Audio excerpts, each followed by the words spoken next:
people said we must go, but we are not going anywhere. We are Africa. We are not going anywhere. Yeah. We are not going. We are not going. Yes.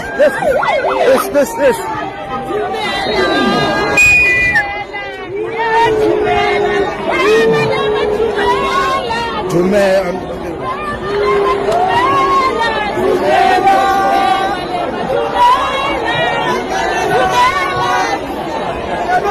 back. We are here.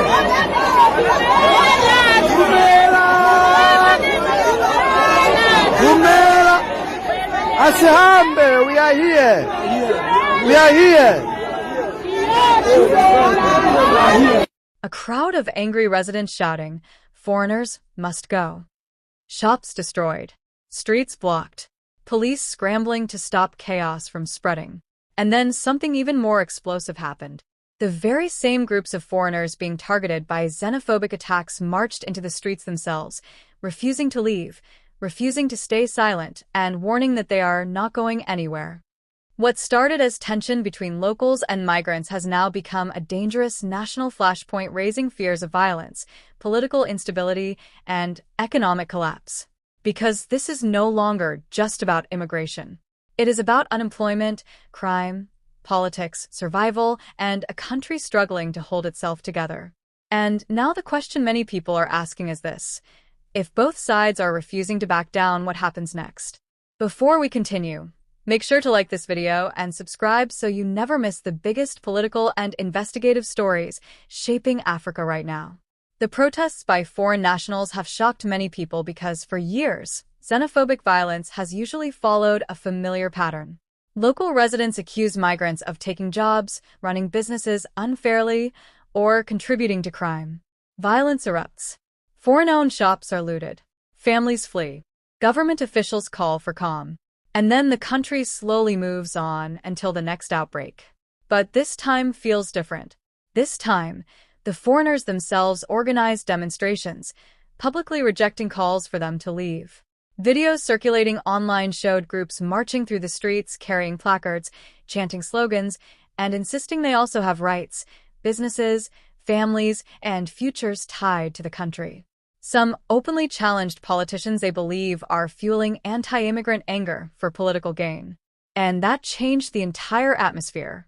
Because now, instead of frightened silence, there is open confrontation. To understand why this situation has become so explosive, you have to understand the deeper history behind xenophobic tensions in southern Africa, especially in countries struggling with unemployment and inequality. For decades, migrants from neighboring African countries have crossed borders searching for work, safety, and opportunity. Some fled economic collapse. Others escaped conflict or political persecution. Many settled in townships and urban centers where local communities were already facing poverty, overcrowding, and rising frustration. Over time, resentment started growing. Local citizens accused foreign nationals of accepting lower wages, operating businesses that undercut local prices, and increasing pressure on housing and public services. Rumors spread that migrants were linked to drug trafficking, robberies, and organized crime networks. Whether true or exaggerated, these claims became politically powerful, and politicians noticed. Certain political groups began using anti-immigrant rhetoric to gain support, promising crackdowns, mass deportations, and stricter border controls. Community activists organized marches demanding that undocumented migrants leave immediately. Social media amplified anger even further. But here's where things get disturbing. While ordinary citizens blamed foreigners for economic hardship, critics argued that leaders were using migrants as scapegoats to distract people from deeper problems like corruption, unemployment, failing infrastructure, and inequality. Instead of fixing the system, they say politicians found an easier target. Then came the latest incident that pushed tensions over the edge. According to eyewitness accounts and local reports, tensions began building after several community meetings where residents allegedly accused foreign-owned businesses of operating illegally and taking over economic opportunities in struggling neighborhoods. Protesters reportedly demanded police action and stricter enforcement against undocumented migrants. At first, demonstrations were relatively small. But anger spread quickly. Within days, crowds began gathering in larger numbers. Some roads were blocked. Certain shops reportedly shut down out of fear. Videos emerged online showing angry chants directed at foreign nationals. Community leaders attempted to calm tensions, but the situation was already spiraling. Then violence allegedly erupted. Several businesses linked to foreign nationals were reportedly vandalized. Some migrants fled certain areas fearing attacks. Police were deployed in multiple hotspots as authorities warned against lawlessness and vigilantism. And this is the part few people are talking about. What shocked many observers was not just the violence itself, but the response from migrant communities afterward. Instead of quietly disappearing or hiding, groups of foreigners organized public protests of their own. They marched openly, insisting they had legal rights and demanding protection from authorities. Some protesters accused political leaders of encouraging hatred against migrants. Others argued that migrants contribute to the economy and are unfairly blamed for crimes committed by only a few individuals. That changed everything. Because suddenly, what was once a one-sided narrative became a direct public standoff. Videos from the demonstrations spread rapidly across social media platforms. Some people praised the migrants for standing up for themselves. Others became even angrier, accusing them of being disrespectful or confrontational. And what happened next raised serious questions. Government officials found themselves trapped between two dangerous pressures. On one side were frustrated citizens demanding stronger immigration enforcement.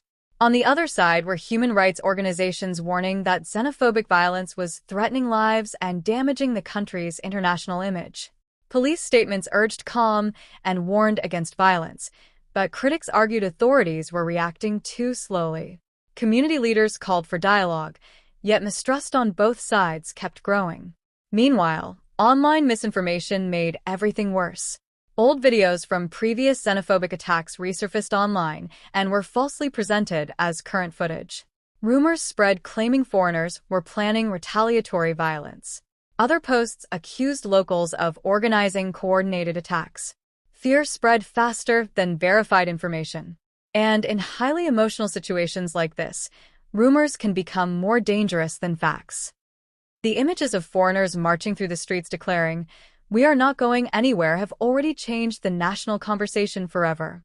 What began as isolated anger over immigration has now turned into a direct public confrontation between frustrated citizens and migrant communities who say they are tired of living in fear. And that is what makes this moment so dangerous. Because when two groups both believe they are fighting for survival, compromise becomes extremely difficult. For many local residents, the anger is about far more than immigration. It is about unemployment, poverty, rising food prices, crime, and years of feeling abandoned by leaders who promised change but delivered very little.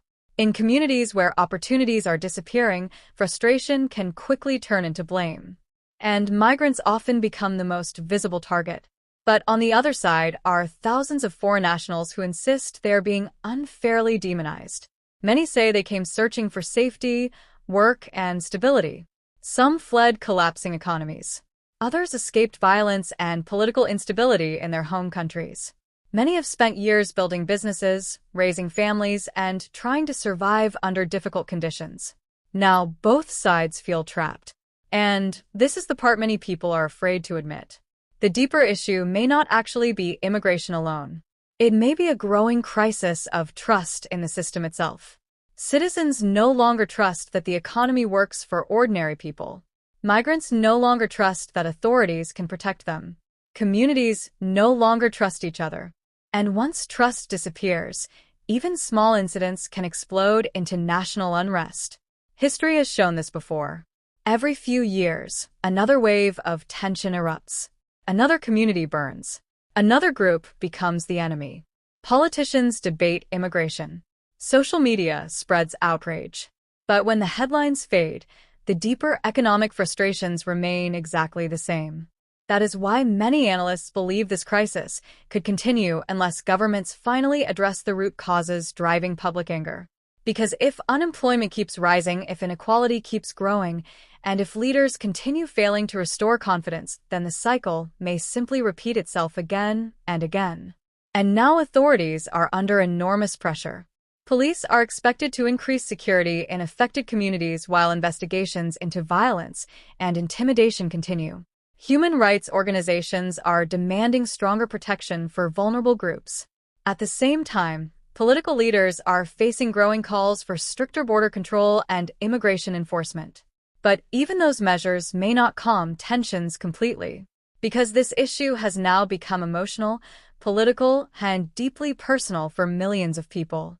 What happens next could determine whether the country moves toward dialogue and stability, or toward even deeper division. And perhaps the most unsettling part of all this is how quickly tensions escalated. What started as frustration inside struggling communities transformed into nationwide debate, public confrontation, and fears of more violence spreading. Now, many people are asking the same question. Can this situation still be controlled before it goes too far? Or is this only the beginning of a much larger crisis? One thing is certain. The images of migrants standing in the streets refusing to leave have become symbolic of a country wrestling with identity, survival, and economic pressure all at the same time. And until the deeper problems are solved, many fear the anger on both sides will continue growing. What do you think? Are migrants being unfairly blamed for problems caused by economic failure and corruption? Or do governments need much stricter immigration policies to protect local communities? And most importantly, do you believe tensions will calm down from here, or are we heading towards something even more serious? Leave your thoughts in the comments below.